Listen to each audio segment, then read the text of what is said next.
welcome everyone. Welcome to this show. You might recognize these two faces. They're a regular on my show. Firstly, we've got Robert Jardine from German New Medicine. How you doing, sir? I'm doing really well. Thanks, John. Yeah, I'm doing good. Okay, great to have you on. Good morning to you. And of course, we've got Dan Roytas. Thanks for staying up late and to coming on this show. The incredible Dan Roytas. How you doing, sir? Doing very well, John. Thanks so much for having me on. Yeah, Looking forward to the discussion. yeah. Nice to meet you, Robert. Looking forward to it, guys. This is about German New Medicine, Dr. Hammer's work. I know that you've apologies because you've already gone into this with me in the past, but just for this show again, would you mind just setting the foundations a little bit again? What is German New Medicine? And what's its claims? And then should we go from there, buddy?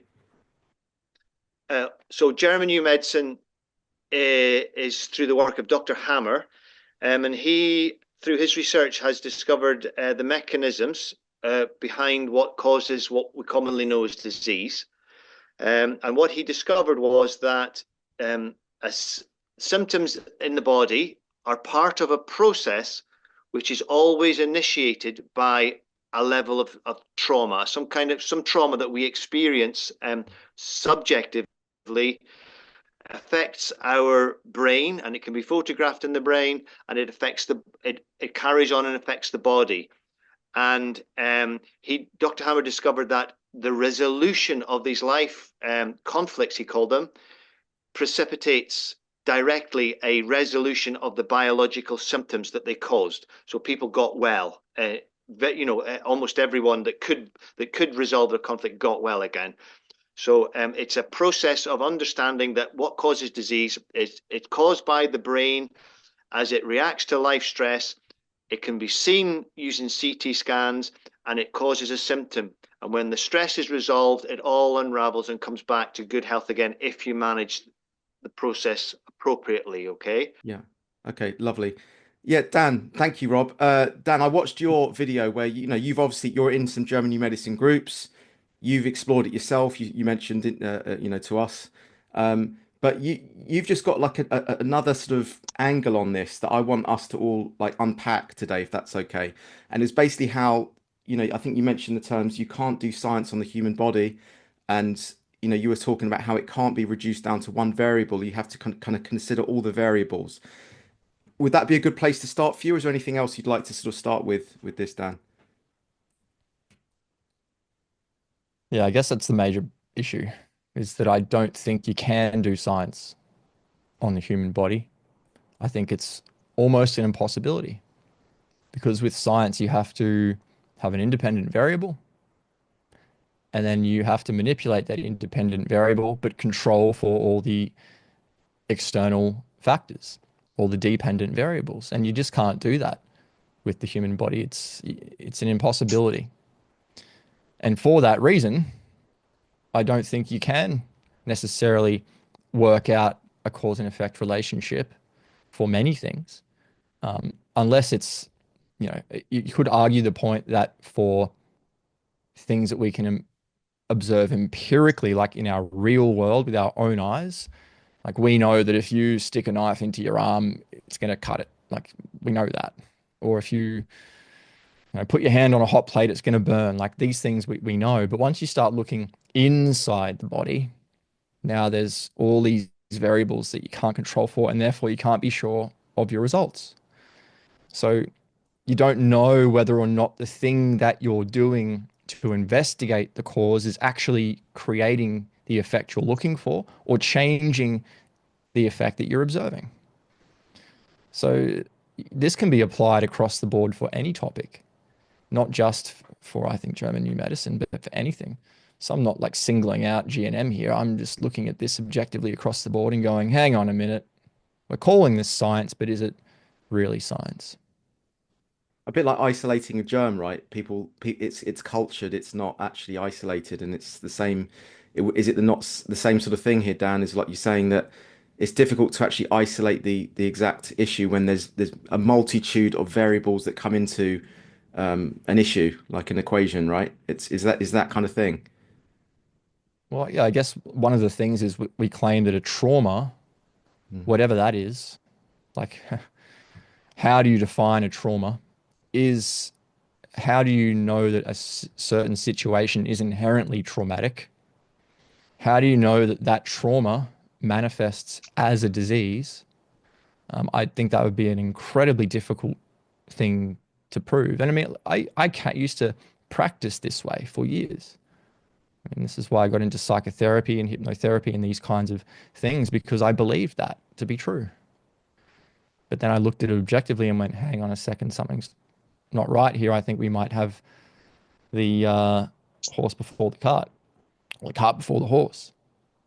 You know, we're missing the bigger picture, right? We're picking on, you're trying to say that, okay, just because you have had this interaction, but just because this person has solved their conflict and all of their symptoms have reversed and their brain relay shows all this changes, okay, and all these parameters, these parasympathetic and autonomic parameters are reshuffling themselves all together, and then you sit in the middle of all of this and say, you can't prove that caused all this. And if So you I do guess, that, but no, but one more thing, right? If yeah. you do that once, maybe you could push that argument. But if you do that 50,000 times and it's never been, it's everything that I'm saying is correct without exception, right? Not one exception.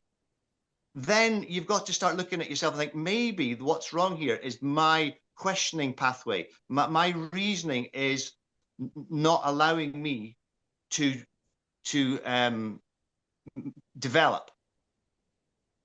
I guess the reason why we have these sort of frameworks like science, I mean, I think there's some problems with it myself, but I guess the reason why we have the framework there is to try and establish cause and effect. And what we can use that for is to help us identify what the cause is when we don't even know what it is. No. Right? Honestly, That's what. But you're quoting a system which has got no track record of success whatsoever, right? I mean, in medicine is a pile of hypotheses with 1,000 more hypotheses built on top of them. Nothing's been proven in medicine. Okay, cool. So I agree with you. I would agree. So why does GNM claim that it's proven and that it's scientific? Because it's you can objectively observe the change in everything, every part of the process. So you're right? observing effects. You're observing effects. You're observing the brain relay, the body organ or tissue, the activity of the microbes, right? All are in unison and in parallel with the passageway of the conflict.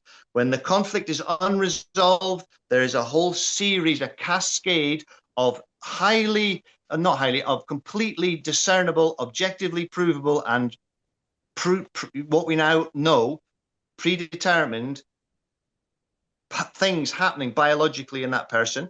And as soon as that conflict is resolved, a whole cascade of reversal processes happen every time. Not sometimes, not 5 out of 10 or 9 out of 10, but 10 out of 10 times. But the cause hasn't been identified. Well, we're just observing effects. Not really. It's like if you've got a tap that's running and the water's flooding everywhere, if you switch the tap off and the flooding stops, you can say, right, probably that tap was the cause of this flood, right? Or I personally would anyway. But so that's no different than what what the German New Medicine has discovered, that when the person resolves the conflict, everything changes from the brain scan right down to the wart, the herpes, the flu, call it what you want. All I want to know is how it was established that the event, that the trauma or the conflict shock, I don't know what the cause is. Okay. I just want to know how that was established, because let's say a lady walks into a doctor or health practitioner and they've got a physical disease. And that physician says, the reason why you're sick is because something happened to you at 7 years of age or 5 years ago or 2 weeks ago. A random event transpired that is out of your control. that thing was traumatic and it manifested as a physical disease inside you. And that lady asks, how did you establish that that is what's going on? How was that established? And this is why I'm like going down this line of questioning, because I want to know how we demonstrated that that event was the cause of the problem. Like if you have a person there, you do a scan, you see a thing in their brain, and you go, ah, this must be a trauma. And you ask the person, hey, did you have a trauma in your life? And the person goes, yeah, I did when I was 10. That was the cause. You can't do that. You have to rule out all of the other things that happened in that person's life that could have Yeah, but caused that focus that you're seeing, if I that get you. focus is even there, right? I totally How get do you. you arrive at the conclusion that that thing that happened sometime previously or earlier in that person's life was the cause of the problem? Well, what you do is you do a test. And what you do is you resolve that conflict and see what happens. That's called science, right? No, that's not. It is. That's not. You resolve, you do No, something, right? Robert. And you look at all the parameters that are connected to it. I think well, okay, where we're getting stuck is I think what you're correct me if I'm wrong. I'm the layman coming to sort of like make sense of it from my brain to see if I can get in between this, right? Robert, you're saying that the way that it's proven is by reverse engineering it, backwards rationalizing it from resolving the conflict, and then therefore working backwards to then state that that is the cause in the first place, right? Is that what we're saying? Yeah, I think so. I'll need to think about that a bit more deeply to answer that fully, but You're pretty going much backward. so. You're starting with the resolution of the conflict, and you're seeing the change in the brain. You're saying the healing that's going on there, and from that, you're saying that then working backwards proves the fact that that is the causal effect, right? Working backwards. Have I got that? Uh, Only if it's repeatable, only if you can prove that that happens every Right. time. Okay. And I think where Dan's coming from is just, I think with the scientific framework, it has to go forwards as well. It has to go from this is the cause, we've reduced it down to that, and we can clearly see that's the effect, independent of it proving itself, as a backwards rationalization. Well, I think but, that's where we're at but the moment. Correct me if I'm wrong. yeah, but there's a good point there. If that's the case, then science has proven itself to be invalid Yeah. because Yes, it has. that scientific method and framework is invalid. Because, and the reason why, because you cannot create an unexpected, deeply felt event, and you cannot create a bag of them and give it to 100 people and see how many of them get ill, right? You'll never know what the cause is. Science is not able Can't to work answer. backwards. Science is not able to enter this argument if it's going to do that. The issue with this, observing a cause and then observing an effect and attributing a cause is very problematic. Like you guys have seen those big congregations where thousands of people go into a big church or a stadium and there's a faith healer on the stage and the person walks up and the faith healer goes, God has healed you, or the demon is excised from you, or whatever it is. And the person goes, oh my God, I'm better. I can walk, or my cancer went away, or whatever it was. And the faith healer says, yes, because I excised the demon from you, or I did whatever. Is that proof of a demon? Is that proof that the demon caused the person's disease? It's not. Yes, if you can X-ray the person's head and see the demon, right? Before, no, hold on. Before and after, you CT scan that person, right? You see the demon, you take him on stage, you do that, right? And you see that demon gone, and all of the cascade of biological consequences of that follow their path 100% predictably, then you could do that, yeah. But you can't because it doesn't happen. Yeah, exactly. Because you got to show the demon first, and no one can show it. You can't do it. Now, someone could look at an X-ray and say, "See that thing right there? That thing right there? That's the demon. That's the cause." And someone says, "Okay, well, show me a demon in reality." And you go, "No, I can't. I can only show it on the X-ray." Like then you start going, "Hang on a second. You're pointing to that thing there, saying it's a demon. This is what happens in virology. See that thing right there? That's the virus. Show me a virus in reality. Oh, we can't do that. We can only show you on the electron microscope image." there's also instances of people healing themselves from all sorts of diseases with placebos, because there are things like placebo trials where people have taken something, they were told that this is the medicine that is going to cure your cancer. They believed it to be true. They took that placebo, salt water, and their cancer went away. Now, we can't say that the reason why that person got the cancer was because of a placebo deficiency or a salt water deficiency or whatever. You're wit belt, right? Can I answer? So that is one major thing you have to control for. Can I answer? Yeah, when you're observing an effect and then attributing a cause, you have to do that. Can I answer you that? Yeah. Go ahead, Rob. About 60%, about 60% of all cancers are healing symptoms, and they are getting better all by themselves. Okay. Did you hear me? Yeah, I'd say 100%. I'd say 100%. Like, I don't think there are any diseases. You're not. I would disagree with you on 100%, because every cancer that is photographed being controlled from the brain stem or the cerebellum is a developing adeno or adenoid carcinoma, and it will continue to develop until the moment that the conflict is resolved, at which time the CT scan shows a completely different picture in those relays, and those cancers are removed from the body by bacteria. Every Are there time. carcinogens, Robert? Like carcinogenic chemicals in our environment? There's No. none. So there's no chemical that you can be exposed to that causes cancer.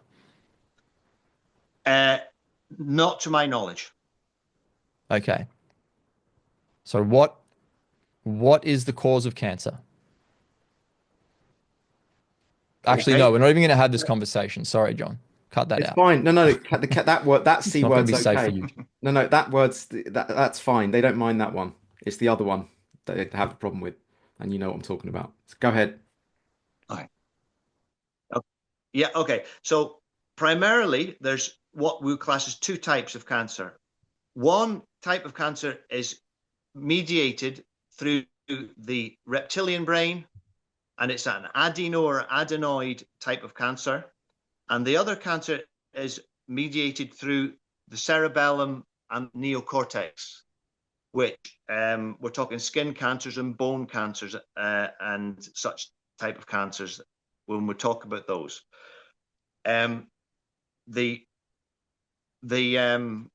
that's the two types of cancers. They're all of the so-called cancers which appear in the healing phase of medulla and cortex-controlled tissues appear after the resolution of the conflict. So they appear when the person goes into healing. Whereas the cancers which are growing, okay, in that are adeno or adenoid type of tissue controlled by the brainstem and the cerebellum, they don't degrade and become removed biologically from the body until you resolve the conflict, the biological conflict which is driving it. All right. Okay. So there's no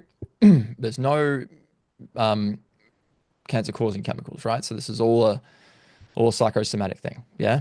That there are traumatic events that happen in life, and then we perceive it, we manifest it, and then it forms into a physical disease. Yep. Okay. So there is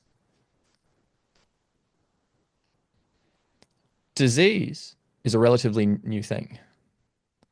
So if you actually look back at the historical records, anthropological evidence of doctors and anthropologists going out into native tribes in the wilderness back in the day, they wanted, because they were wondering, like, how are these guys surviving without the wonders of modern medicine? And they went there and they looked at them and said, oh, no one's sick. There's no chronic disease. There's no Alzheimer's. There's no depression. There's no cancer. There's nothing here. They're all healthy. Yet they were all exposed to what people would consider to be so-called traumatic events. So the so-called trauma's always been there, but the disease hasn't. I disagree on that. Which bit, Robert? Which bit? Dan said they're all exposed to so-called traumatic events.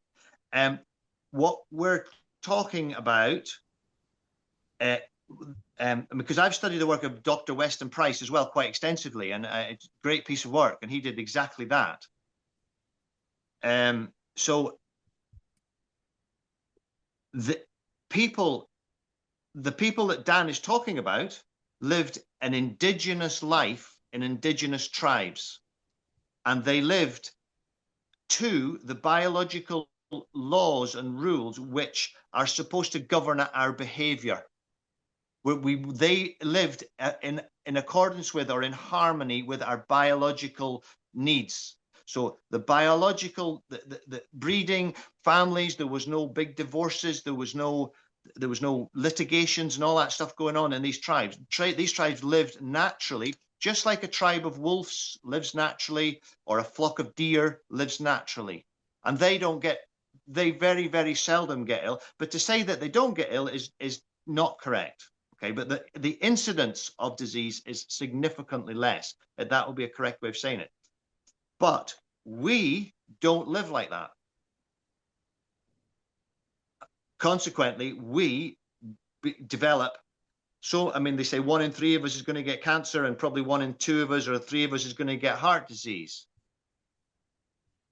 That's because of how we live. Society. The society that we are allowing to be created around us is the problem there. Okay. Yeah, I agree. I think the issue is here that we are living in disharmony with nature. But there are many things that we have become disconnected from that we're doing differently now. So if you look at those tribes and how they were doing and what they were doing, and then you look at the way that we're living, there are many differences there. Many. Yeah. So how do we know? How do we say it's just this one right here that is the problem?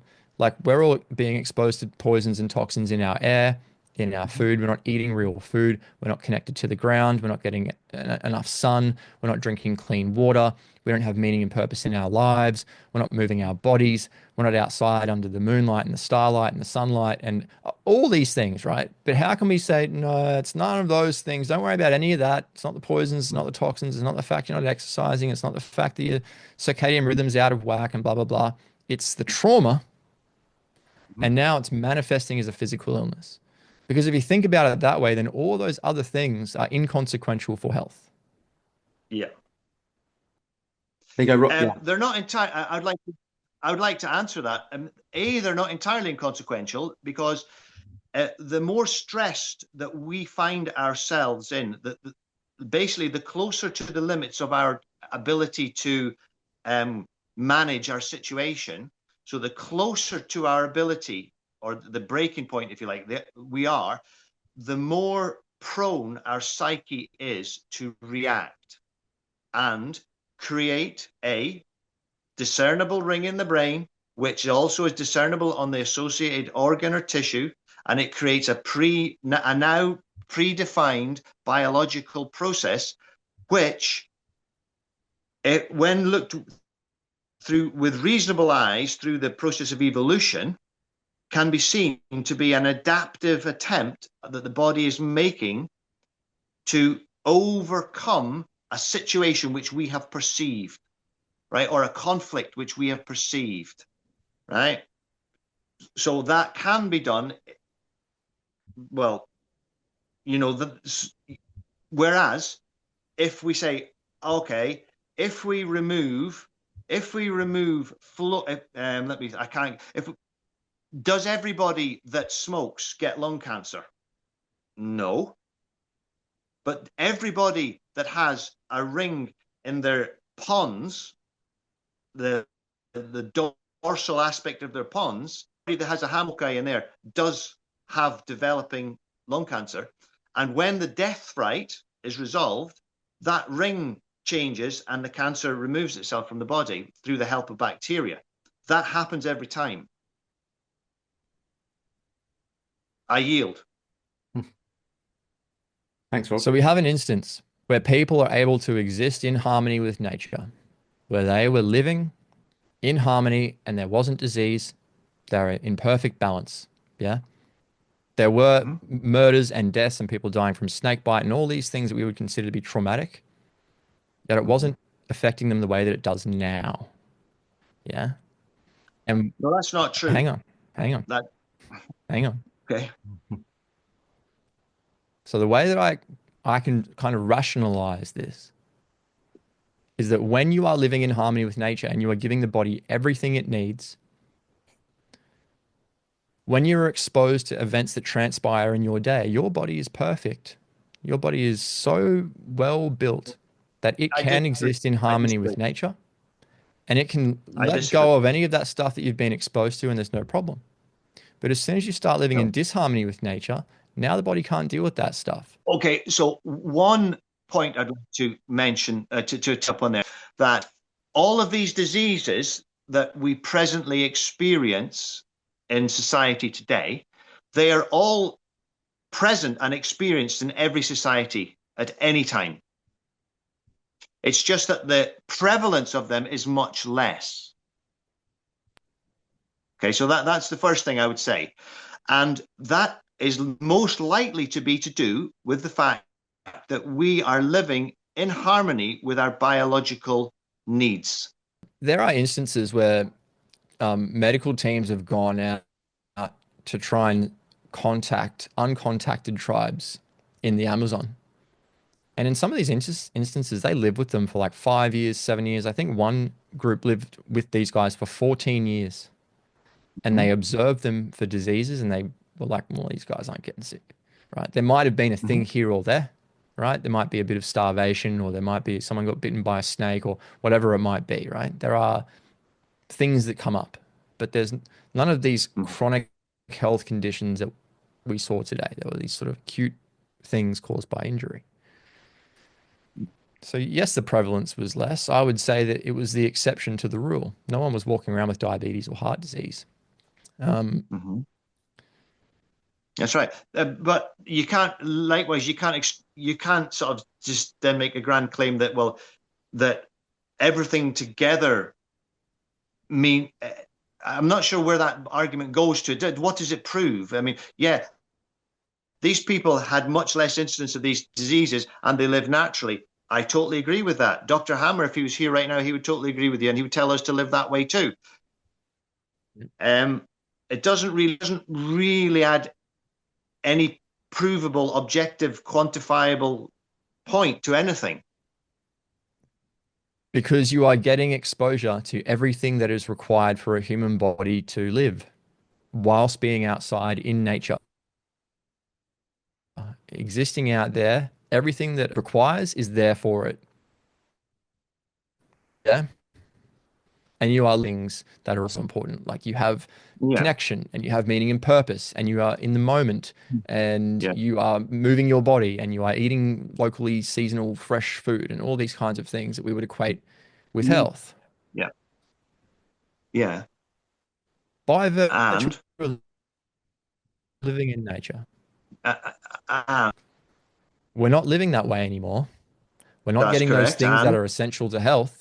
So when you take away the things that are essential for a human body, you're seeing disease, but then you're saying it's none of those things. It's this trauma, even though the trauma's always been there.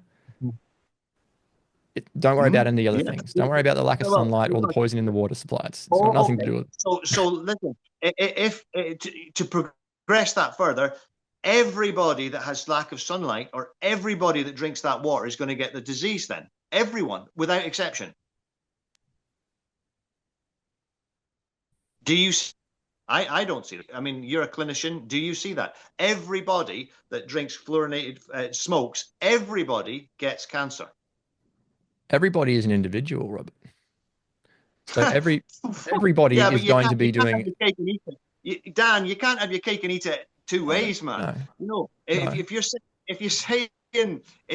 saying that it must be all these things that are causing the cancer. Well, okay, so does everybody that has the exposure to those things get that disease? And well, to my knowledge, the answer is most definitely not. This is why I'm saying you can't do science on the human body, because there are so many different variables. The amount of water someone drinks is different to another person. The amount of toxins a person person's exposed to is different to another person. Their excretory pathways, the things that they've eaten that support their processes of elimination are different. The amount of exercise someone does is different. The amount of stress that someone's under is different. The amount of sleep someone gets is different. There's all these variables, right? Yeah, well, the point is, therefore, you cannot make that correlation. The correlation is invalid because if they're all so variable and it doesn't coincide with the incidence of the disease, then it is unscientific to even make that assertion. There is a base. I'm not like, I don't think you can do science on the human body. I'm looking at this empirically. You have a baseline where you have humans existing a certain way. They You're were living a using certain statistics. way. You're Hang on. using statistics, Dan. Hang You're on. using statistics. You're not No, looking this at is anything. observed reality where you can go and do it today, Robert. There are about 50,000 people that live out there in the wild. There's the Sentinelese, or you can go into the tribes in the Amazon. There's some indigenous people in the outback that live this way. You can go there and you can see them, and you can see that they are largely free from disease. Yeah. Yet they are all exposed to so-called traumatic events, but they're not all walking around with chronic illness. No.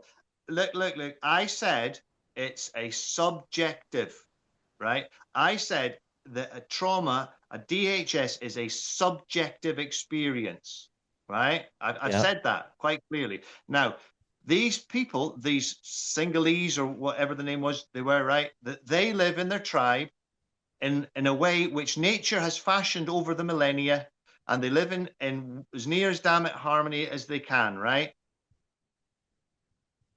They don't get as much disease as us. And also, everybody with a disease, they can be seen to trace that whole disease process, not just the symptom, but also the corresponding brain relay. You can play it through, and when you resolve the conflict, which you presume is causing that disease, if you presume it from a GNM perspective, when you make that presumption and instantly the whole thing goes into reversal and the person gets fully back to good health again, if they can, then I would say you'd be foolish not to think you were onto something there. So things that aren't subjective, like the amount of toxins people are exposed to, or the amount of water that they drink, or the amount of exercise that they do, or the amount of sleep that they get, or any of these things, they're objective. You can actually verify that, right? You can verify that. But now we've got to throw all that aside and say, no, the actual cause is something that's subjective. Like that's a bit of a problem. No. I disagree. I think you should include those into the equation. You should say, right then, let's be scientific about the amount of sleep everyone gets. And and within which context? Is it within the context of breast cancer or depression or eczema? But you choose your context, and then you look at everyone that's got eczema or breast cancer or depression, and you look at how much sleep they get. And if all of them get less than let's say if everybody that gets less than 3 hours sleep a day gets breast cancer, then you can say, well, breast cancer and sleep, there's a connection. But if you do that, which is exactly what you're saying to me, exactly what you're saying, I'm just reflecting back. If you do that and there is no correlation, if there is no 100% iron rule of connection between cause and effect, then you say, well, okay, that hypothesis is incorrect, throw it out. And then you move on to the next. The reason why you can't do it because there are so many different variables, Robert. This is the thing. This is what I've said from the start. You can't science the human body. Like a good way to think about this is think of a plant, right? A plant is a living thing. Yeah. It needs soil, it needs sun, it needs water, it needs air, it needs food. Right. Yeah. Let's say there's 10 things that plant needs to survive. Yeah. If it's only getting 6 of those things and the plant is diseased, doesn't it make sense? Different word, wrong word. Okay. The plant could die. Let's say if it doesn't get any water, it won't get diseased. It'll die. It's not diseased. It's a difference. It's like if somebody gets their head held under water for 3 minutes, they're gonna die. They're not diseased. They're killed. It's difference. There's a difference. Everything the body does is an attempt to regain homeostasis or to maintain homeostasis. There are no diseases. The body doesn't do anything wrong. Yeah. So let's say that the plant. I would broaden that statement out even further. I don't think you're covering the full territory with that statement. Everything the body does is in a purpose to perpetuate life on Earth, individually, as a group, as a society, as a species, and as life on Earth full stop. I believe it's all working together, trying to keep itself alive so that we can spiritually become something that we're not quite there yet. Yeah. Okay. You know, I think we're on the same page here with a lot of things, Robert. Now, if we think about that plant and it's only getting 6 of the 10 things it needs, and its leaves are turning brown and they're falling off, wouldn't it make sense that you would give the plant all the 10 things it needs and then see where the chips fall? That makes sense to do that. Well, with a plant, yeah, maybe I'll go along with the argument anyway. Carry on. Okay. So now let's say that humans, we also require many of the same things that plants need. Like we need sunlight, we need water, we need fresh air, we need food, we need all these things, right? We need sleep. All these things are essential. Do we need fresh air? Do we need that? I mean, you've made that a statement. I would question that. Scientifically, I'd say, well, that's a good assumption. We need to check that. So humans don't need sunlight to live. Sunlight, but fresh air. You said fresh air, right? Well, you get people that live in cities, Shanghai or whatever, Bangkok, right? They may live to 100. You get people that live on the top of mountains and they get to 100. So is it a correlation 100%? No. So I would say your statement of we need those things is, I would say, unscientific and incorrect. I can lock someone in a room. I can give them all of those things, but just not water. No source of water in their diet. No source of, they're not getting a drop of water to drink. No water's entering their body. But they're getting they're getting those other 9 things. We're just removing one of those 10 things that they need. What's going to happen to them? Well, they'll dehydrate and die. Yes, they will. Yeah. Right. So now what happens? So the human body needs water to function. Yeah. Yep. Does the human body need sunlight to function and live and survive? If you lock someone, you give them all the other 9 things, but this time instead of water, you're taking away sunlight. Are they going to survive and live and be okay? I don't know if that's ever been done, so I can't answer. Yeah, but also, Dan, would you not say that you mentioned about individuals, like you could in effect put someone in a darkened room and they could live to 100. So that doesn't actually prove it, right? Because you said everyone's an individual. I'd like to see that. I know, but we don't know. But it's like your argument. We need to see that, though, don't we? We need to know. Yeah. But we know this is true across all of these higher life forms, right? Like if you lock a plant in a room with no sunlight, it's going to die. If you lock an animal in a room with no sunlight, it's going to die. We know that this is true for living organisms. Yeah. You've got a differential between starvation, right, and disease.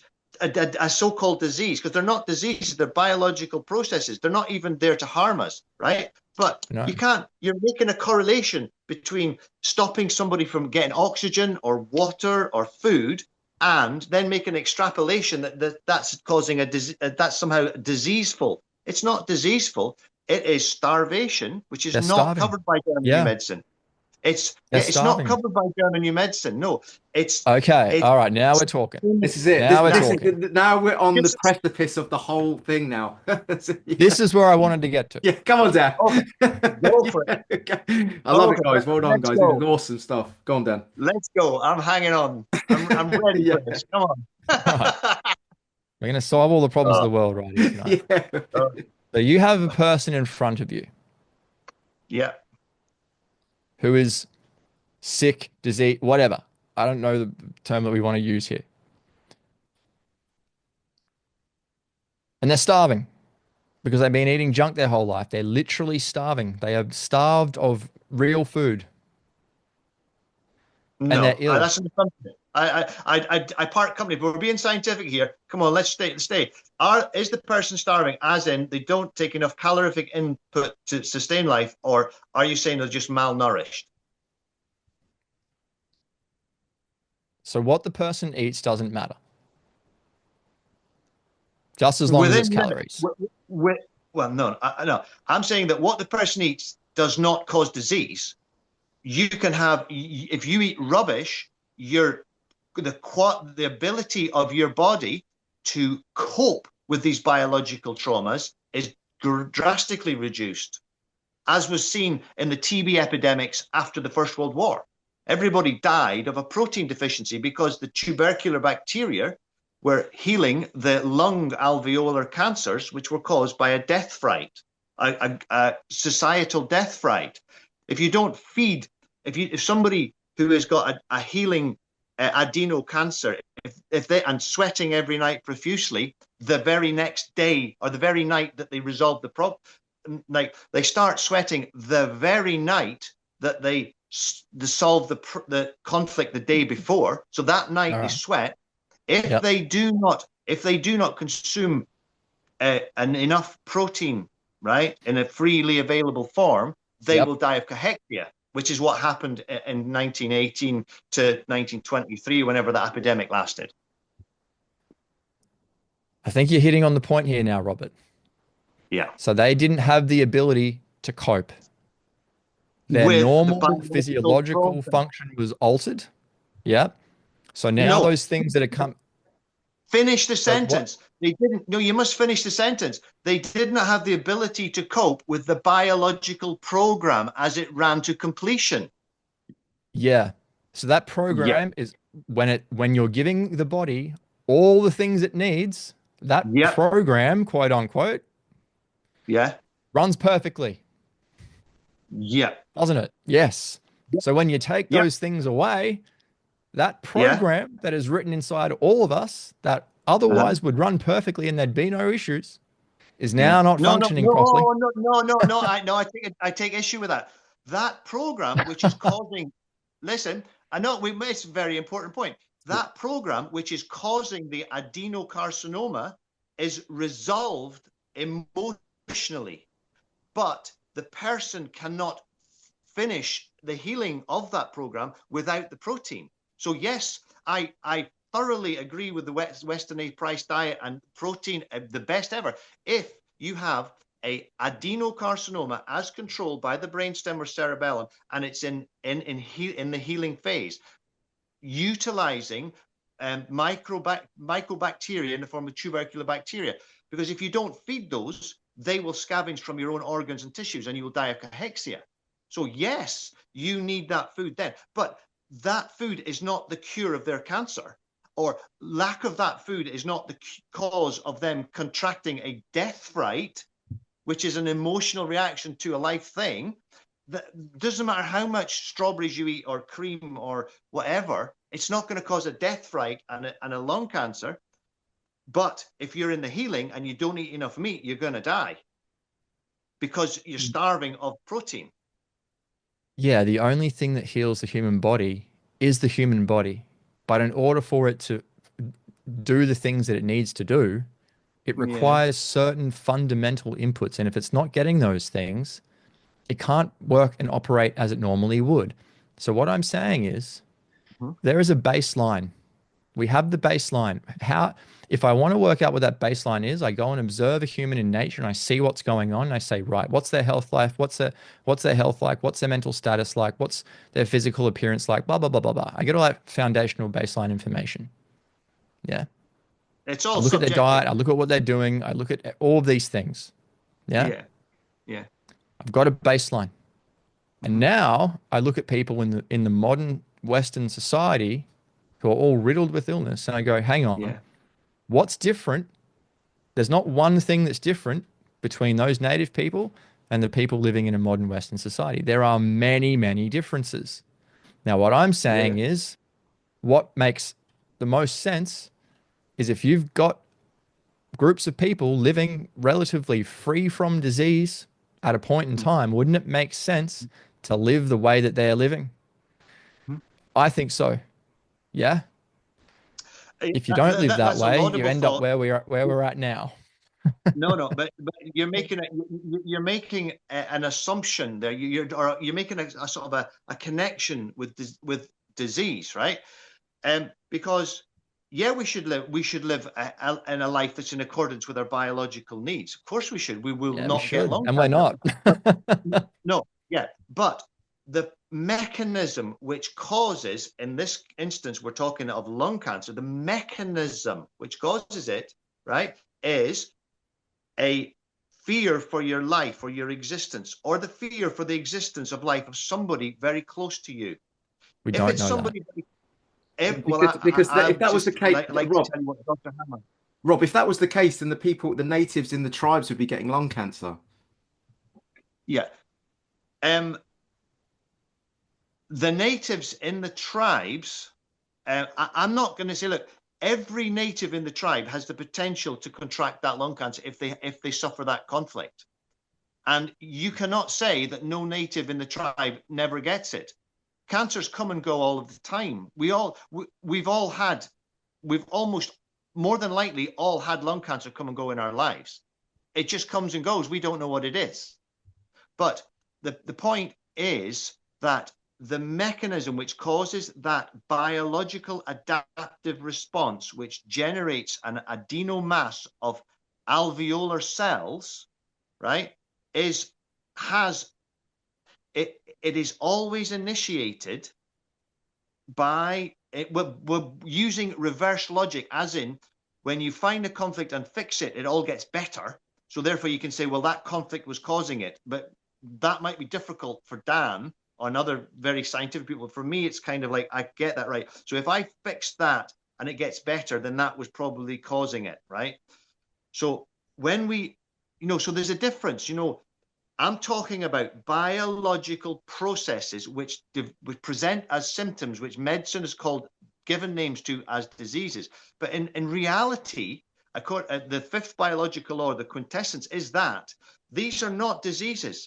These are biological attempts that the body is making to help us overcome this modern life, or these traumas that we are getting affected with, right?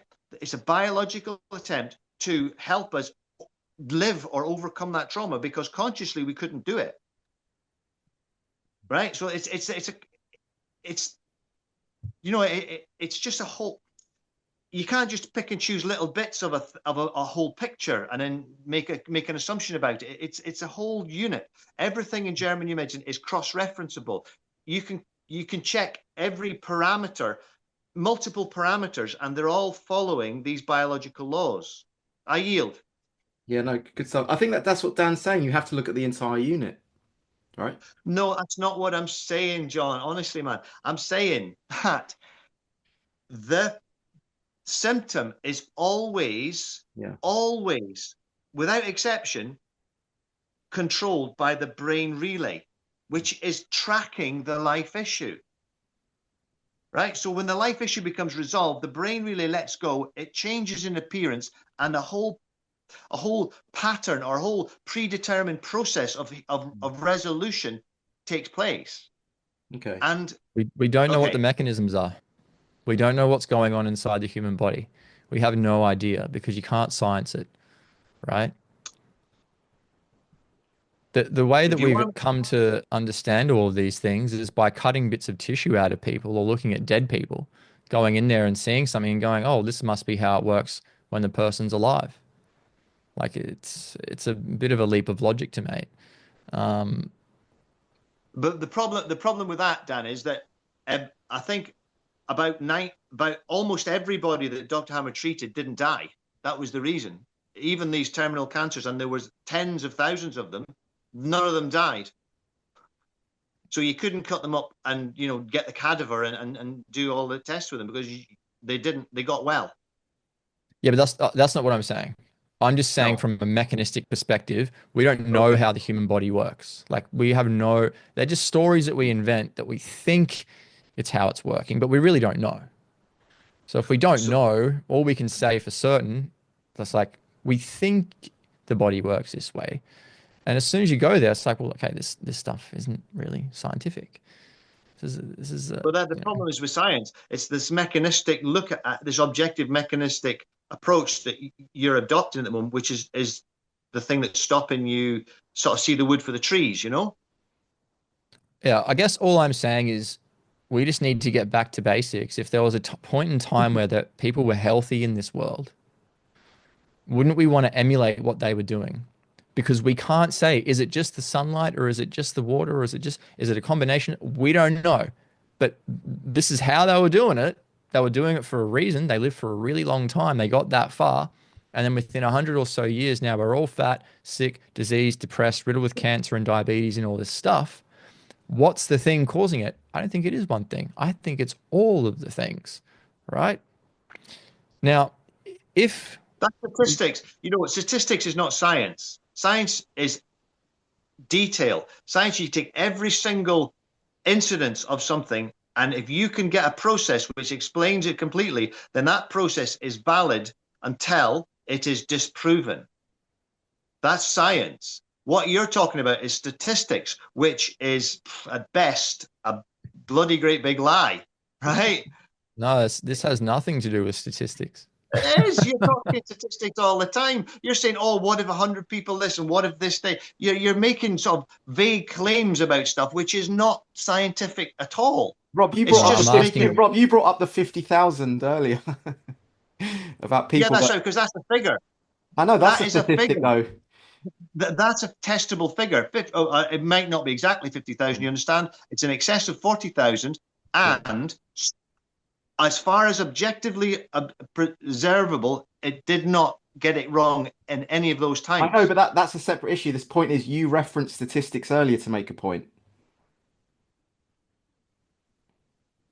An exact point. I said they all were correct.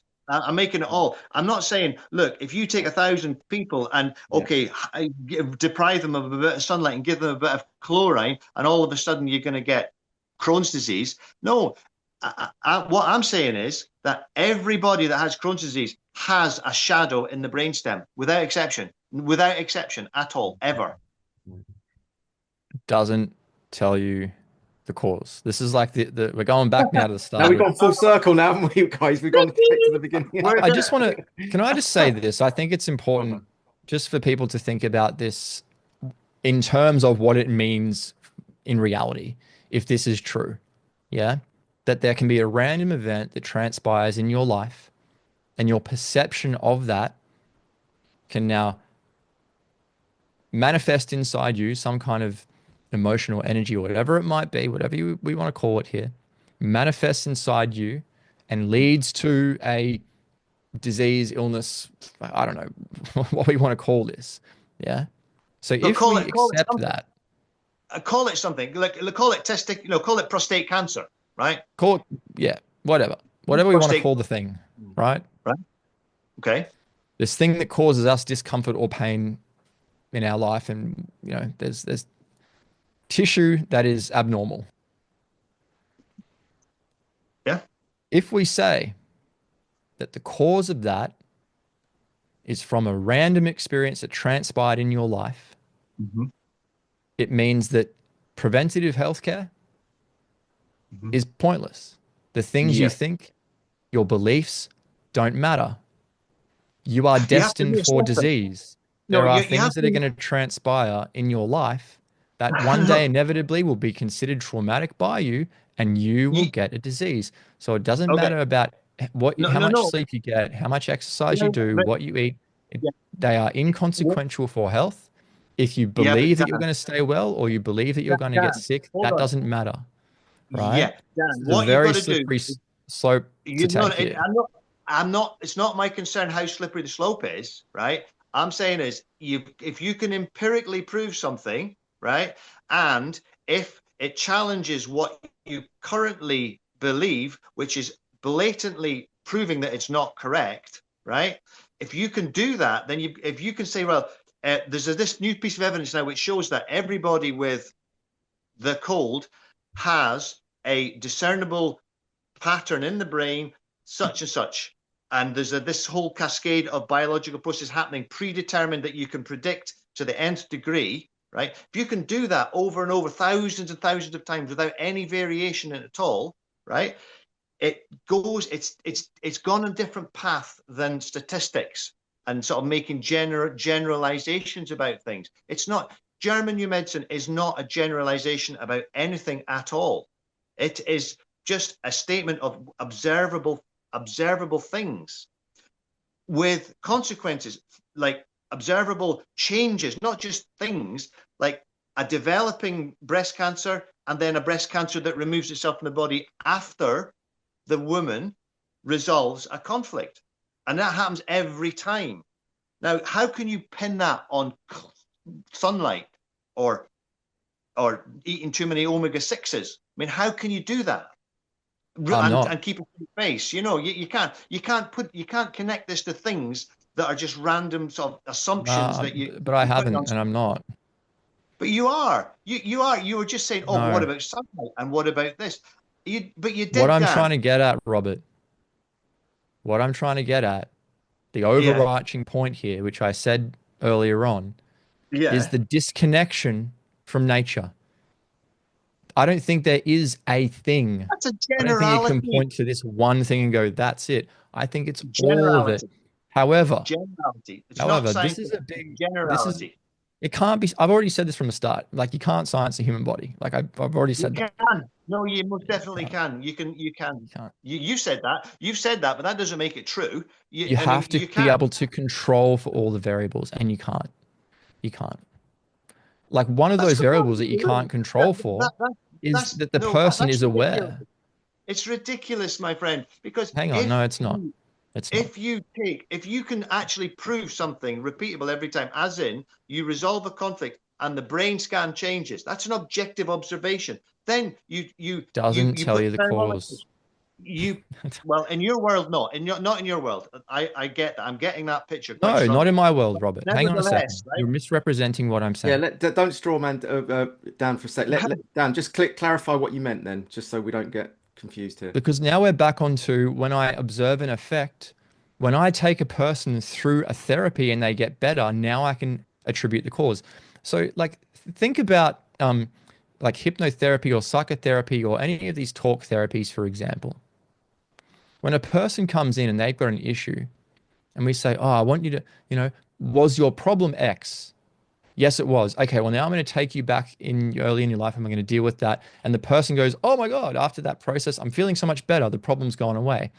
The clinician goes, well, it must have been that thing that I helped them release that was the cause of the problem. However, it could be that process of being in the chair, in the office with the clinician who took them through that process, activated their power of belief, and the belief, the placebo effect, reversed the condition irrespective of what the cause was.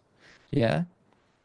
So this is the reason why we have to be so careful with making inferences about what the cause is when we observe an effect, particularly when we're taking people through different interventions, because what I think all of these different interventions are doing is activating the power of belief.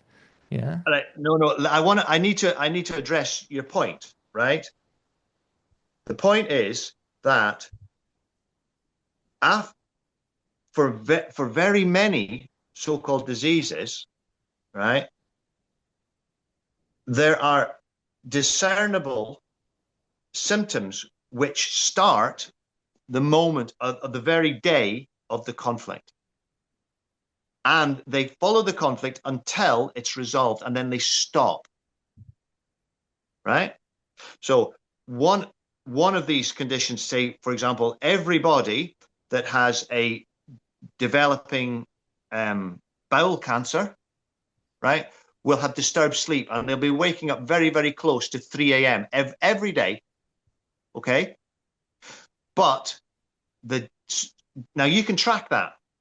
You can track that back to the indigestible anger trauma, which happened the day before it started. So the very day it started on Tuesday night, you don't sleep. The early Wednesday morning, you wake up at 3 a.m. And that continues. And you do a CT scan and you've got a hammer foci in the area of the brain, which controls the bowel lining. Okay. So then that continues until you get the resolution to the conflict, which happened at that day, which is disturbing your sleep. You've got cold hands. You don't want to eat. You're preoccupied with the issue and you're waking up at 3 a.m. There's three, right? that continues for say 3 months, 4 months.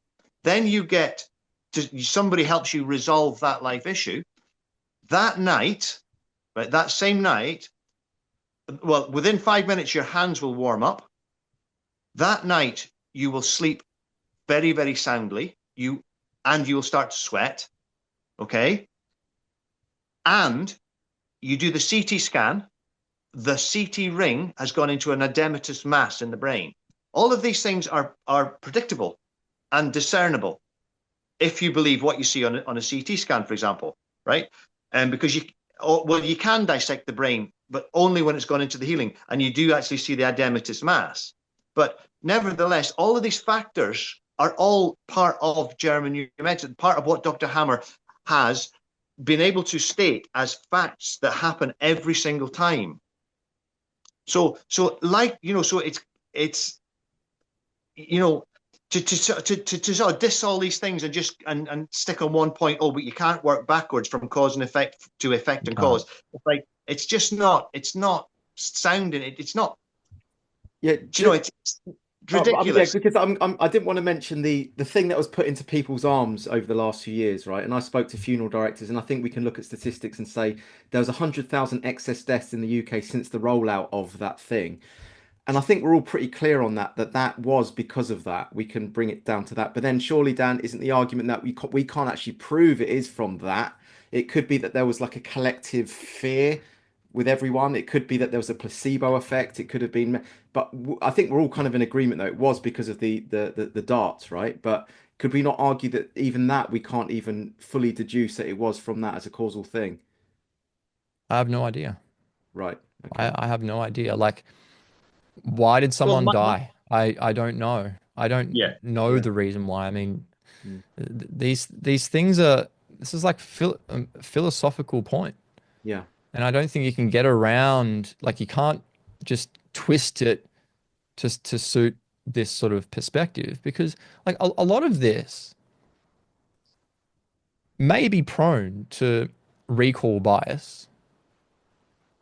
So someone comes in and you say to them, like, I've already got the idea in my head that everything that is wrong with the person is because of a trauma. And when a person comes in and I say, do you remember the day that you started noticing your symptoms? Yes, I do. It was this day. Oh, okay. Was there something traumatic that happened? Oh, let me think. It could be anything. Just think really hard. Think anything. Well, I was in the lift and a lady did look at me the wrong way. Yeah, it must have been that. Oh, okay. Well, now we've got to go in and we've got to deal with you thinking that the lady looked at you the wrong way, which is the reason why you manifested this problem. It's like you're sort of but Dan, confirming your presuppositions. Yeah. But that's completely subjectively. Yeah, but that doesn't happen. That's okay. Okay, hang on. So if it doesn't happen, how do we demonstrate working forwards that the event was the cause? No. Can't work backwards. You got to work forward. How do we do that?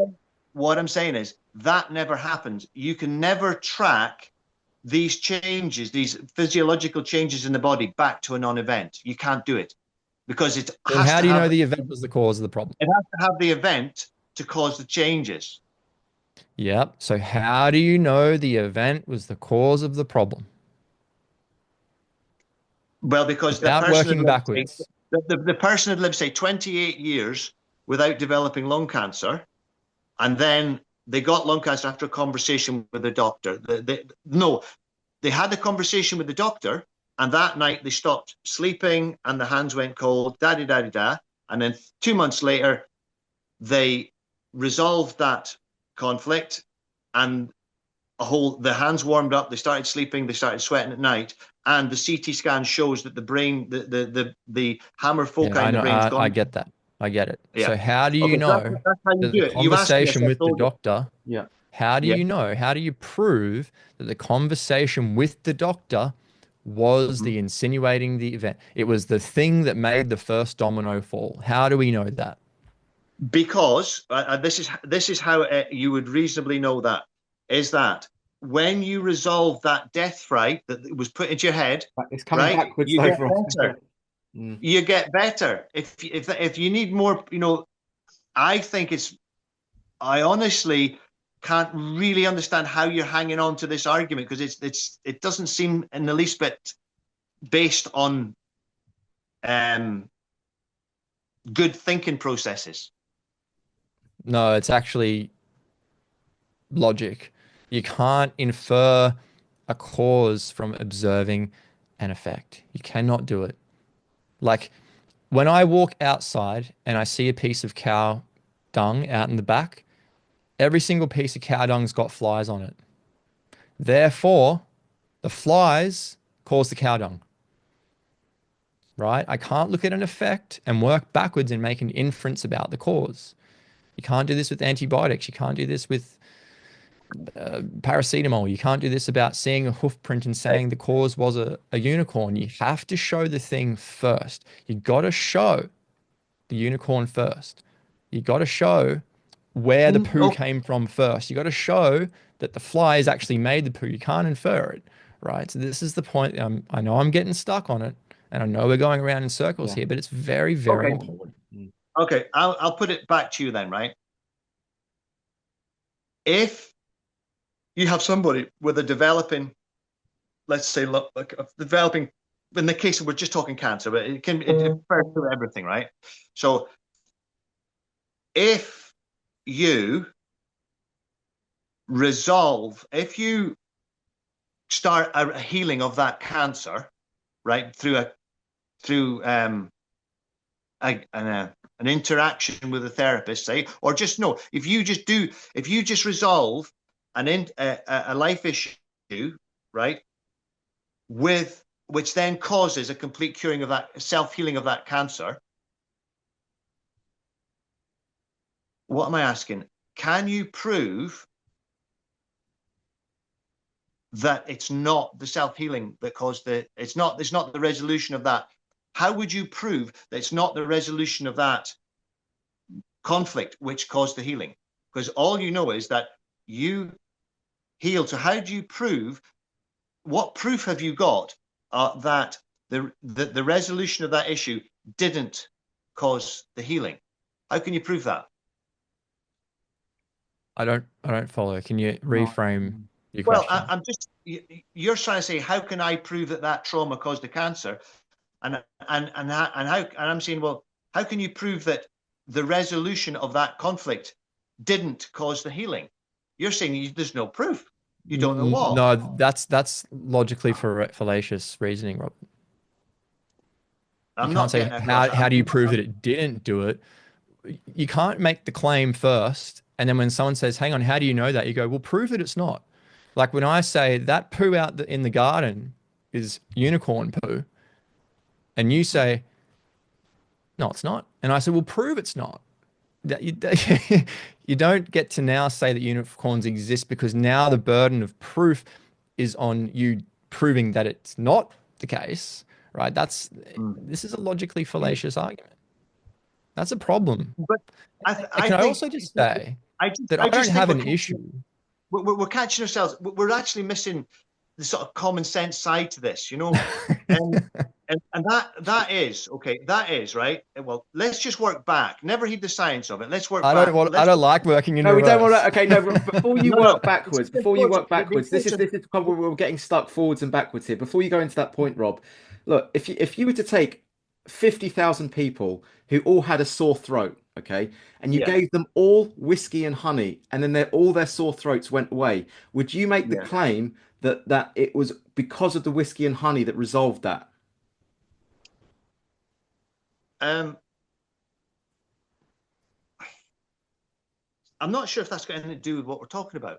I think it does, because it's about, like, you could say that all 50,000 people had the whiskey and honey and their sore throats went away. Does that not, in your way, working backwards, prove that it was the whiskey and honey that actually removed that problem for those 50,000 people? Okay. I'm not sure. I don't think. I mean, I'm beyond that. I'm getting tired now, but I can't really think that one through. So I can't answer properly on that.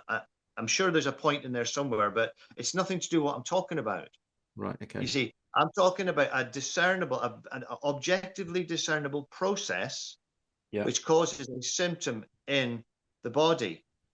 And when the life issue is resolved, it all reverses instantly. And I feel quite comfortable in saying it was the resolution of that life conflict, which A, changed the picture in the brain completely, and B, caused a whole consequence, biological consequence as a result of that. I feel wonderfully easy about that because A, I've seen it in myself, many hundreds of people, and Dr. Hammer, in excess of 50,000 times, has been able to, do the same thing with the CT scans and the whole job lot of it. And so far, it's not been wrong a single time. So I sort of feel I can, I don't know why you can't, in fact, see this sort of truth in it. I would say that the reason that you can't see the truth in it is because you've got your eggs in a different basket. No, like if you went to a shamanic healer and you had a problem and they did the song and dance and blew the smoke over you and did the chanting and then you got better, and you say, oh, why did I get better? And they say, because we chased away the evil spirit. Or then you go to a faith healer and you get better. Because like you can point to dozens of different clinicians who have different beliefs about what causes things. And I do this specific intervention and they get better. You go to the faith healer. Oh, they put their hand on me and my disease went away. They told me it's because they forgave me for all my sins or they chased away the devil. Like that doesn't prove the cause. But what's something common across all of these different... Hang on. Excuse me. If it works every single time, if it works 100, if it works 50,000 times without exception, it does prove it. Needed to work once. It worked once. He told me it was the devil. The devil's gone. Yeah, that's once. Yeah, but that's the point. Those are arbitrary instances where it works. But I think Rob's trying to prove the point that if it works every single time, then that makes it far more robust than if a faith heal it works on the occasional person, though. It's an association. This is not a cause. This is like, I don't know what other way to put this, but there is something that is common across all of this, right? That it doesn't matter who you go to. I go to the acupuncturist and they do this and now I feel better. Why do I feel better? We move the chi around. You go to the herbalist. Why do I feel better? Oh, we increase the life force in your body. Oh, thanks. I went to the homeopath. Why did I get better? Because we balanced the frequencies in your tissue. I went to the GNM guy. Why did I get better? Because we resolved the resolution conflict. I went to the doctor. I got better. Why did I get better? Because you were low in serotonin in your brain and we gave you the drug and now you got more serotonin. In every single instance, these examples, people get better. Does the story that the clinician tells them make it true? Is it necessarily true? There is one thing that is common across all of those things, all of those different instances or experiences, and that is the person's mind. Now, they might believe wholeheartedly in, like, the homeopathy is going to be the thing that gets me. The GNM is the thing that's going to get me. The herbal medicine is the thing for me. And they get better. But it may not have had anything to do necessarily with the intervention, but everything with the ritual that unfolded in front of that person, where it got them, it took them down the path to activate the power of their mind. And their mind was the thing that ultimately healed them.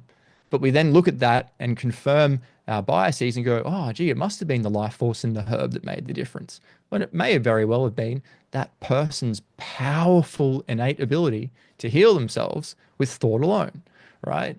This is why we have to be really careful when we're inferring a cause by looking at an effect. We just don't know. There's nothing wrong with saying we don't know. Like, I basically say that with everything. I have no idea. I don't know. But I don't necessarily take issue, but I think we just need to be careful by doing this, because if we stick our feet in the ground and go, no, it's definitely, this is the truth, then that's it. There's no more discussion. There's no more investigation. There's no more searching. It's like, we've found the answer. But what if we're wrong about that and we stop there? We're never going to get to the truth of the matter. If this is true, like with what GNM says, It means that we can only ever take a reactive response to our health. We cannot take a proactive approach to our health. We are just victims. We are at the mercy of the world and the random events that transpire in front of us. Now, if people choose to believe that, that's fine. But if No, they you're making, believe that, hang on, hang you're on, hang making, on. no, This hang is on. my You're this is making my an Let, this let, is let him round it off, Rob. Let him round it I'm off. climaxing here. Hang on. He's climaxing. Yeah, he's rounding off. Bring it on. This is my Bring it climax. on. I'm ready. I'm ready. Come on. If we believe in the story and the story's not true, and the belief in it makes it real, there's a problem. If it's not, if it is true and we don't believe in it, is it still going to be true? Is the power of this all powerful? Yeah. We have to ask the questions. We need to do as much due diligence as we can to get as close to the truth as possible. If we don't, we're going to be stuck here forever. We can only ever outsource our health to someone else. We cannot take responsibility for our own health. Come on, you're going on and on here. That's not No, true. no, We no. don't need to These outsource, we don't need to you outsource must our health. We you don't. must It's not accept true. these things if the cause of an event is a traumatic event. You must accept those things. There's no, we can't We like don't have to outsource wriggle out of anything. those. No, and in fact, no. German new medicine belongs in the hands of everybody. If everybody understood the 5 biological laws, they would understand that when these symptoms appeared in the body, they had to resolve that issue that they got yesterday. Then we would get rid of all these diseases. They would never develop past one day. That's what I'm saying. German new medicine allows us to live responsibly. It actually shows us how to live responsibly, right? And a lot of the things that you're saying, oh, if you got this man goes to the herbalist, and this man goes to the voodoo guy, and this man goes to the past life regressionist, yeah, you know that's just, you're talking about this man. I'm not talking about this man. I'm talking about every man. Every man on every occasion, it follows the 5 biological laws. Now, I've also said that I have. Well, it's one thing to claim. Dr. Hammer, all I can do is demonstrate. I'm not a doctor. I don't have a CT scanner in my garage. I cannot demonstrate. I'm relying on what he's demonstrated. So that's a good point. I personally have never CT scanned a person. I've got to admit that, right? But nevertheless, either it's a big lie or it's not. And it works every time. Every time that the conflict is resolved, the biological consequences are always present according to the 5 biological laws. Every time, with everybody. And out of 50,000, look, out of approximately 50,000 people, most of those people had multiple symptoms. So we're talking multiple hammer foci in the brain. All of those metabolic pathways, those adaptive pathways, followed the 5 biological laws. Now, the possibility of it not being correct is astronomically tiny. It's minute. It cannot be wrong, because so you can say that, but in the instance of it not working with someone, and look, I'm a part of like some GNM groups and things. I don't really have anything against it. I'm just trying to get to the truth here.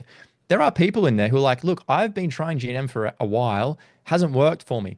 And the answer to that is, oh, you just haven't found the right conflict yet. You haven't resolved the right conflict. So, right. I mean, you can say that and the person just chases this thing forever. It's like, oh, this definitely is the way it is. You just haven't resolved the right conflict. That's correct. Okay. This is what you call an unfalsifiable hypothesis. And by virtue of something being an unfalsifiable hypothesis, by virtue of that, it cannot be scientific. You're just being clever with words to avoid No, I'm not. You are. No. You're being clever with words to avoid the blatantly obvious, right? The fact is that's why. This is why. Okay. You're hilarious, Robert. Let's have a go at this now. This is why diet change doesn't heal everyone with Crohn's disease. It's a digestive problem, right? But everyone with Crohn's disease is, you can see a shadow in the pons. And if just by chance, in your logic, just by complete chance, you were to resolve that life issue, which has been waking you up most nights, it all gets better. But in your logic, but there's no proof that that's caused that, because it could be you got more sunlight yesterday, which has cured your everything else in your environment's kind of pretty much the same, but all of a sudden, one symptom in your body has changed. You know, to sort of to build an argument that is anything other than it was the resolution of that conflict, which, you know, it was the cause of that healing. To build an argument on that, you have to draw some pretty sketchy, you know, connections between oxygen, or poison in the water, or stuff, or that's what he's saying. you know, That's what Dan's saying, though. He's saying that it's a multifaceted equation where you can't reduce it down to one variable when you're living in this ocean of like thousands, almost infinite variables here. And so to actually isolate the common denominator, which is you're saying that the conflict or the resolution of the conflict, is to ignore all those other dynamically occurring variables. If you say so. My problem with not doing that is that it's a traceable, objectively verifiable sort of chain of events. But the only point that Dan has got with it, the only problem he's got with it, is that was it the resolution of that life issue that caused that, or was it that he suddenly got more sunlight, or he got more? How can you separate it from those other variables, though? How can you isolate it from those other variables, though? Because we're living in those other variables all the time. Okay, then how can you isolate all those other variables from every tissue and a function and organ of your body? Why just is it picking the lining of my duodenum? Why just the first 10 inches of the duodenum? Why not the whole damn bowel? Why not my head and inside my ears and inside my eye ducts? You know, why not everything? Yeah. Everything's getting the sunlight, right? No, it's not. It's just isolates one tiny small part of the body, which is controlled. We now know what controls it in the brain, and it all works on that, right? So how, you know, to argue against that, to me it's just like, I can't make sense of this argument. It's just not, it's not a valid argument. It's an argument that just seems to be happening for the sake of having an argument. Really? Yeah, it is. I don't think that this is for the sake of having the argument, because as I've said, there's so many things going on. And this is why I'm saying you can't science the body. There's so many. How do you okay, hang on. How do you separate? No, I'm serious. How do you separate the conflict shock and this process that you're talking about independently from everything else that's going on? How do you objectively do that? Can it be done? I've told you how that Dr. Hammer did it. He resolved. You have but don't talk about no. That's not the. I know the resolution is. We get it. You've said it many times, but the point is, how can you take a person wherever they are, and you've got all these thousands of variables all impacting with their body at the same time: the water, the community, the spit, the who they're with, the food they're eating, the toxins in the environment, all of that, thousands of those, and then find out and isolate and just separate the common denominator. What you're saying is just the conflict. How can you not say that all those other variables aren't affecting, and how can you even measure that? But because that disease did not exist before the conflict happened. That person, when they were 25, was fine. They still lived in the same house, doing the same job, eating the same food, drinking the same beer, smoking the same dope, right? They were all just having the same life, right? But all of a sudden, when they get to 28 and their girth, whatever's happened, right? Boom, they get the bowel cancer or they get the eczema, right? Then you can say, well, Jesus, well, I was fine up until 28, and then all of a sudden I've got the eczema, and then I resolved the separation conflict. Boom, and then the eczema goes away. Yeah, but what if they've got older? What if they've chosen a different cigarette with different chemicals in? What if they've started to move from one beer to wine or whiskey? Or but you don't know. John, you can't prove that. Yeah, but you can, because all these things, I mean, you can't prove anything in that case. You certainly can't prove Dan's assumptions because they're No, just I'm based not on asking anyone to many prove random anything that things. I'm saying. I'm not here making claims. I am taking the position of I have no fucking idea. Like I do not know. This is why I'm asking the Yeah. questions, right? Look, I used Yeah. to work as a nutritionist at a university. I used to be out there in front of hundreds of people making claims about diet and this chemical and this compound and this vitamin and these things. And then I looked at it and I went, hang on a minute. We can't validate any of this bullshit. It's all nonsense. I Exactly. don't like, I I have no agree. idea. I did I the same with agree. herbal medicine. You can't, and this is why I'm taking the approach because we can't do like, so when he was 28, this thing happened. Why not the thing that happened the week before when he was 27 and 51 weeks? Or the day before, or the week before, or the month before, or the year before that? Why was it exactly on that point in time that that was the straw that broke the camel's back? Why was it different to the event that transpired the day before? Why was it different? If you're asking me, because it was reacted to biologically by the psyche as opposed to psychologically by the mind. And the proof we have of this is Hang on, that. hang on, hang on, hang on, hang on, hang on. Let's just try and work through this. Oh. So why did that change occur? Why was there a difference in the way that the psyche processed it the day before and the next day? Well, every shock, as we've said, is subjective. Yes, Okay? it is. Correct. So why did The he shock is perceive that subjective. so-called shock the day before differently to the shock the But the next shock day? didn't What happen the day changed? before. No, no, What Dan. changed? The shock didn't happen the day before. The shock happened on the Tuesday. Like, for So example, he's never had a shock previously in his life. he's never. Well, I said it's subjectively perceived, right? Yes. So The why did shock he that I'm talking subjectively about. perceive it one way the month before or the year before, differently to how he perceived it on the day that we say that this so-called Yeah, cause and transpired? that's why he didn't. That's why he didn't catch the disease the year before. He caught the Yes. disease. So what is the thing that caused his subjective perception of that event to change? What caused that? Why was his perception different? Why could Well, he because perceive it no, no, differently on one day to the because next? no two moments in time are identical. So at the time that it did trigger his psyche into becoming biologically involved, at that time, okay, he could not but psychologically deal with that scene, situation, or event in that moment of time, right? He So couldn't deal with it. time was the thing that was different. No, the circumstances in which his psyche was coping with as it controls every tissue and function in the body. Yeah. On a I get it. real-time I get basis. it. The What I'm circumstances. asking is, No, Robert, listen hang to on. me. I The just circumstances. I think this is a Okay, really go for it. simple question. Okay. Why was he perceiving an event one way the day before, different to the next? Why did the perception, the subjective response to the event change from the day before? Because like we're exposed to things that could potentially be traumatic, fucking every day, every minute, every hour, right? If it's subjective.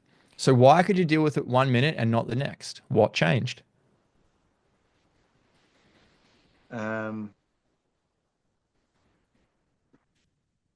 Well, I would say I'd have to explain that with an example. I would say that every day a woman gets a phone call saying her 4-year-old child has been critically wounded in an accident, right? Let's say a car accident, the child run across the road. I would say if that woman, if a woman got that news pretty much on most days of her life, it could trigger a biological consequence. So they wouldn't change. There would be that woman is capable of reacting biologically to that kind of traumatic news if she was not prepared for that news when it hit her ears. Boom. Right? I would say that if it was last week, this week, or next week, that woman could easily have a nest worry triggered. So I would say that's my answer to you. But that wouldn't be the only so-called inherent, I don't even think it's inherent, the only subjective traumatic event that would have happened in her life. Maybe something happened 10 years ago.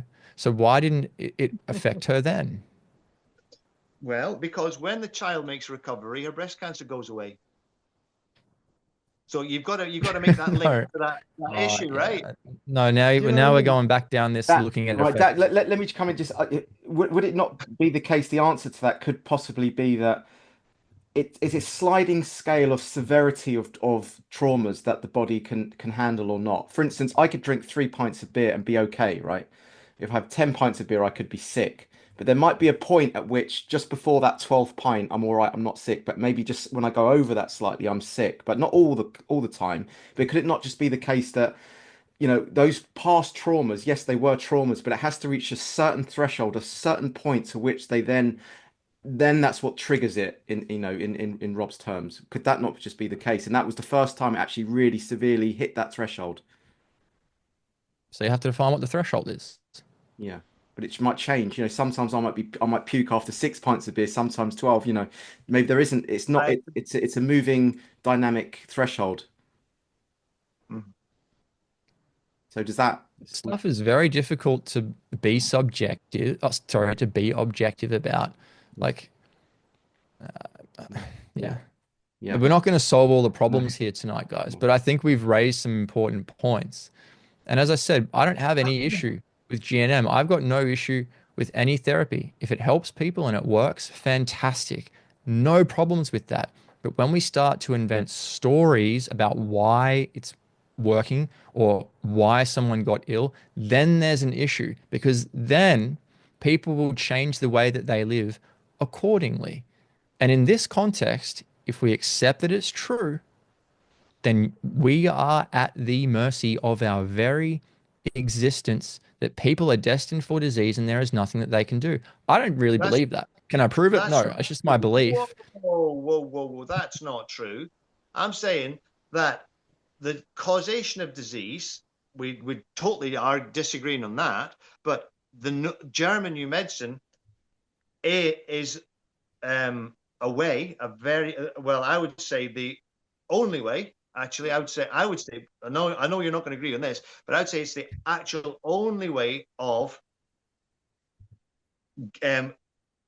understanding what's happening on the so-called disease process and giving us the knowledge that we need to help us resolve if the conflict needs resolved. But if it does, because most symptoms are healing symptoms where it's already resolved. Nevertheless, okay, any long-term problem would need resolved, right? It gives us the map. It gives us everything we need. It actually empowers us. It's the exact opposite of what you're saying, Dan, right? It is power in your own hands. It's taking the power away from smart people who tell you what's wrong with you. When you learn German new medicine and you realize it and you live it, you are in control of your own health. You can't control life. And yes, if you get a phone call saying that your 3-year-old daughter's been hit by a car, yes, you're going to get a trauma. And yes, you're very likely to develop breast cancer, very likely. But what do you do? Well, if you know German new medicine, you won't panic. You won't shit yourself. You'll say, right, I know what my body's doing here. Fair enough. Let's hope she gets better. Right. And she gets better. Now this cancer is going to get better in me. And yes, it does. Right. That's the power of German new medicine. It's within the individual person. It's not an academic argument trying to divulge causality of some philosophy that's involved with your way of thinking. It is then you don't need GNM. Then you don't need GNM if that's the case, because you can quite simply have the conversation and say, you are all powerful. Your perception of this reality is the lowest common denominator. How you perceive your world, how you react, what your beliefs and perceptions are matter. No, you're talking about the mind. See, Dan, you're talking about the mind. I'm not talking about the mind. I'm talking about the psyche. It's not the mind. Something that you can't control. No. What I'm saying is that your psyche is not your mind. Something you can't control. So if you're saying that you have control over it, but you can't control it, what are you talking about here? I'm talking about, right? you can manage your life in accordance with the processes that the psyche does, and the what and why the psyche, you know, if your psyche is giving you which is disease, if your psyche's determined done that, by your perceptions and your beliefs. if it is, that's a big part of it. Your perceptions and your beliefs and the stresses you're under are a big part of it. They predispose you, but you cannot develop the Crohn's disease until that mark is in the brain. And it's always come with a trauma and with an issue, with a conflict. And when that conflict is resolved, the Crohn's disease always reverses. Always. Only a trauma if you perceive the event to be inherently traumatic.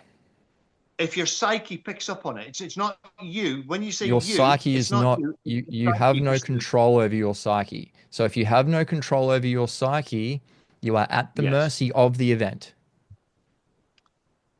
Yep. Yes. Okay. So if you're at the mercy of the event, you don't have control over your health. The event that unfolds in your life is it's going to happen. You are destined for disease. There's nothing you can do about it. If there is something, hang on. You do have control of it, because when you develop, you just said you don't, because you don't have control of your psyche. You don't. Yes, you do. All you can do is control your thoughts, your feelings, your emotions. No, that's not true. You're saying something's not true. That's not true. How do you control your psyche? How do you control it? Let me tell you. You resolve the issue in life. You resolve the issue practically. No. Listen. No. You don't have control over something by resolving an issue. You resolve the issue. The problem's already happened. So if you had control, the problem wouldn't happen first. Resolve the conflict, right? You resolve the conflict, and the whole thing goes into reverse, and you get well. That's how you overcome it. That's what you do. I've got control over the oil spill because I come and mop up the oil spill. You can't prevent the oil spill from happening. That's correct. And neither can sunlight, neither can a good diet, neither can any of these things prevent the oil from spilling. The oil spill. So you are not in control. So none of the preventative medicine measures work. What you believe about your health, like I'm a strong, healthy human being. I am able to go through this life and be largely unaffected by things. I don't let things affect me. If I get ill, my body can heal itself from anything. I don't believe that I'm going to get sick when I come in contact with this person. I mean, it's the story that you tell yourself, right? But if it's down to the event, the story you tell yourself doesn't matter. So thinking positively, having these perspectives, who cares? Doesn't matter what you eat. Right? Nutrition's not important. If it's just protein, I'm just going to give you plain protein to eat from now on, Robert. You don't get a say in it because nutrition's not the matter, right? Like it's as I said, it's a very slippery slope to take this approach. And I don't think people necessarily want to live that way. Not slippery. But they don't think about these things when they take on this. Wait a minute, let me get in here. It's only slippery if you go at this argument from one direction, as in try to avoid disease. How about look at it this way? If you've got a disease and you want to get well again, right? All these methods of eating healthy and all and doesn't cure your Crohn's disease. If you've got that disease, you have to get yourself out of that situation. And the only way that has never failed to do that is the resolution of a conflict. The resolution is the only way that has been proven 100% of the time to get yourself out of the disease. You're talking about, we've got to stay healthy so we don't get the disease. What about everybody with Crohn's disease? What do we do with that? Is prevention better than cure? It's got nothing to do with it. So you can so what you're saying is you must get the disease and you must have a reactive health. You must get you're going to get the disease, but the only way you can deal with it is to overcome it. You can't do anything. There's nothing in your power to prevent it. No, not at all. Okay, so what can you do? What can you do to prevent it? You manage. You don't put yourself in scenes and situations. And hang on. I'm going to tell you. I've got to stop you there, Robert. I have to stop you there. I'm sorry. How do you predict the future? How do I know that when I get up from my chair and I walk out there, it's just my living room, but there's not someone who's broken in and is about to fucking stab me with a knife? I don't know. I'm not going to now intentionally put myself in that situation, right?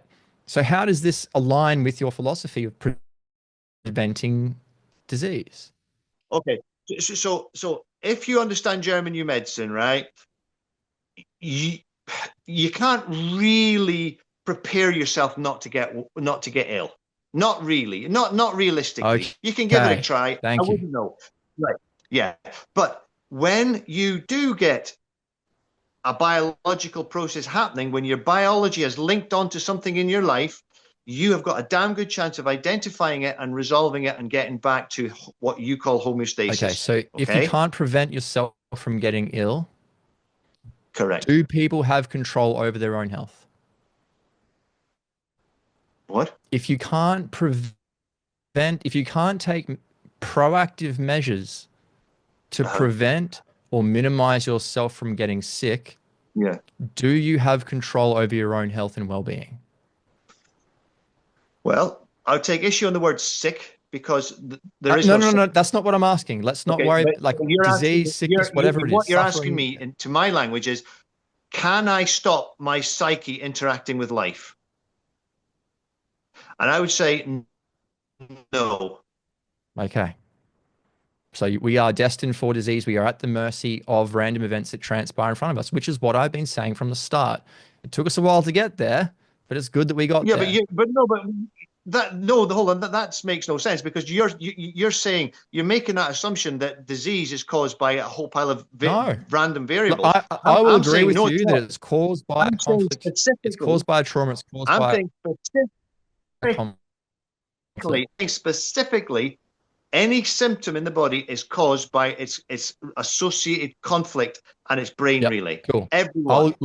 I will agree with you here. Let's say that it is. What can you do about it? What can you do to prevent it from happening? You fix it and get well. No. I'm not talking about what you do when you get it. I'm talking about what you can do to prevent it. Oh. I hope he hasn't failed on us there. Maybe he dropped out. I was getting good. But look, we've nearly gone on for 3 hours here. And I know that we could have probably gone on for another 3 hours. First, I just want to say thank you guys for engaging in this in the spiritedness. And listen, we're all buds here. We just want to get to the truth. There's, I've really enjoyed the banter and the backwards and forwards. And the reason we're getting into this is because we want to know, we want to have our ideas challenged, and really just want to synthesize the ideas and go as deep as possible and get to arrive at the truth. And if we can do that with a smile on our face and a bit of humor, all the better. So Rob, really appreciate you, mate. I know it's, you're coming in with this body of knowledge, with the German new medicine. Obviously, this is an outlying position. People are going to challenge it, and you are resilient, and you've got that humor. And I really appreciate you bringing that in, Dan. Thank you so much for coming on. I know this is an interest to you as well. And again, you haven't dismissed German new medicine. You're in some groups. You like the sound of it. You want to get to the heart of it, but you're also giving it a rigorous scientific processing, right? You're kind of putting it under that lens, and you just want to break it apart and really look at it and just to test the robustness of it. And I appreciate you for doing that. And I don't know if you've got any. I'll start with Rob. I'll start with you first. If you could just give any closing statements, anything you just like to say, what this experience has been like, or anything, just 30 seconds, nothing longer than that, if you wouldn't mind, buddy. And I'll just unmute you, and then that would be before we hit the 3-hour mark. If you can unmute yourself, buddy. Yeah, I would just like to say it's been a pleasure to speak both you and Dan. Right, been a pleasure.